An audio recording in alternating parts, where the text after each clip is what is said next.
Now that you've seen my review video on this van, let's give it its 300,000 mile oil change. I have to close the garage door else I won't be able to pick it up all the way with my lift. So now that the garage door is closed, here we go.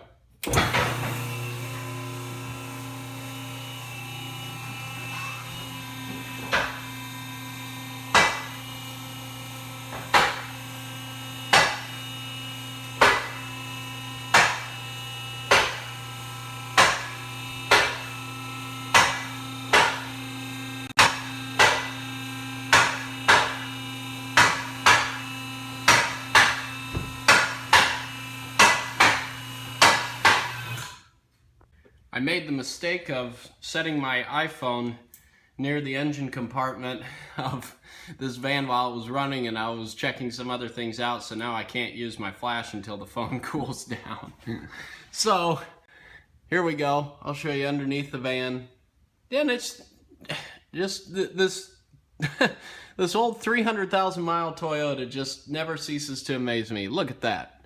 No leaks. They've never had to repair any leaks on this. Nothing leaking on the transmission, nothing, ooh, got a little tear in the boot there, but still no leaks. It's just crazy. There are no leaks on this thing. Absolutely amazing. So, let's go ahead and drain the oil out of it.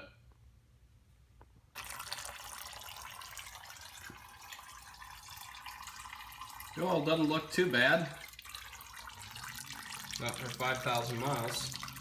And then while that's draining, I just go around and check all the wheels for play. Check tie rods for play and make sure that that's all good. And check the tire pressures. Right where it's supposed to be.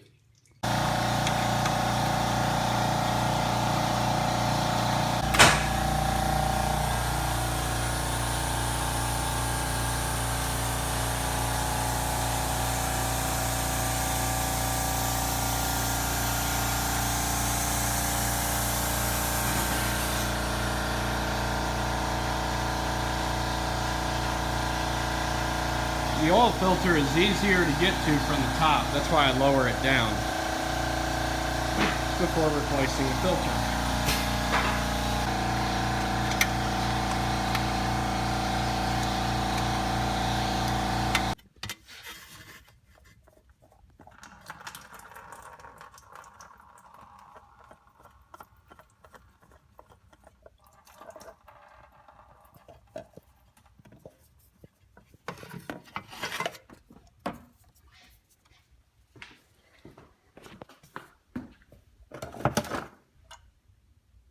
As always, coat the seal with some engine oil before installing the new filter.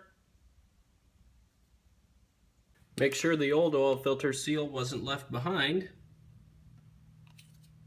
And then thread the new one on.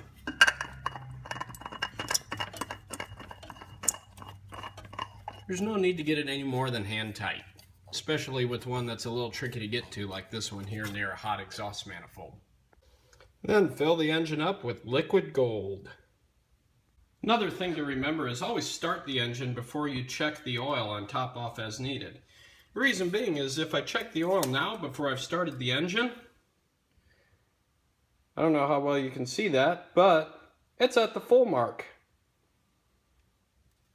But after we start the engine,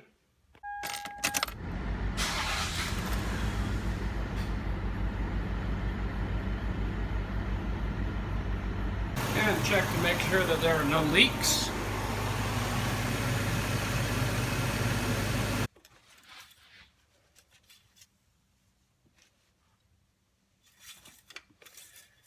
You'll notice that the engine oil level actually dropped. Now it's about halfway between the full mark and the add mark. The reason being is because the oil filter was empty, and there are empty cavities in the engine that need to be filled with engine oil after it's filled up.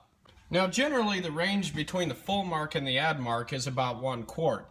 So seeing as it's halfway between the two, I'll measure out another a quart of oil here and top it off. And voila!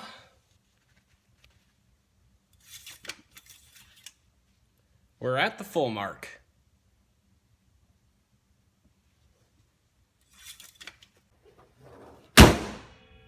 And we're all done. Ready for its 307,000 mile oil change.